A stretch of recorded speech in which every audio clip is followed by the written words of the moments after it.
Hi, this morning's reading is from Acts 22, 17 to 29. And I just want us to quickly recap where we are with Paul. So Paul's come back to Jerusalem. He's met with his brothers in faith, and he's fully aware of what a contentious figure that he is. And they try and suggest that he goes to the temple with 4 new believers and shows the Jewish believers that he is still keeping the law. I think they were trying to find and seek some compromise, some sort of conciliatory approach to see whether they could find some middle ground. Yesterday's reading finished with Paul giving his testimony and really giving his story about how God found him and turned his life around. And who doesn't love a great testimony? And Paul certainly has one of the best. But he doesn't stop there. He makes it clear that God has sent him to the Gentiles because Jewish believers and the Jewish people would not hear the gospel from him. And that really is when his audience, who may have been with him for a bit of his speech, turned against him. And that just made me think about Paul, about how he was so determined to speak truth. He wasn't in the mood to find the middle ground.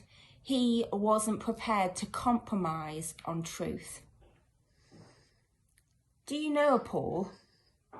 Are you a Paul? What would it be like to have Paul in your team, in your church, in your community, and in your workplace? Paul-type people are important people to have around, but they're not easy people to have around. We spend a lot of our time trying to find a middle ground and trying to find a compromise in all areas of society, our lives, and church life. But Paul reminds us that there are times when we have to stand up and be prepared to speak the truth, that there isn't always a middle ground to find when we are declaring truth. And I find that challenging.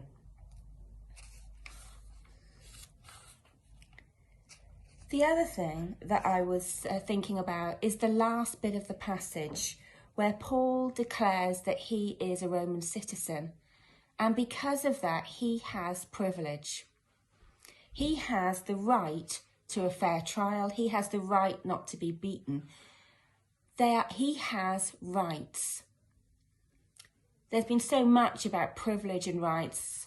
And if God is speaking to you about that in that passage, then spend some time and ask God to give you ears to hear and share that in your accountable relationships. But the points that I was thinking about this morning were, what rights do we have from our rebirth? By being born again Christians, what rights do we now have?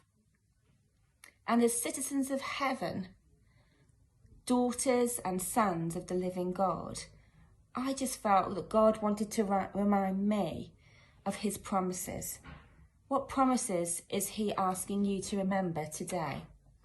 God will never leave us and will never forsake us.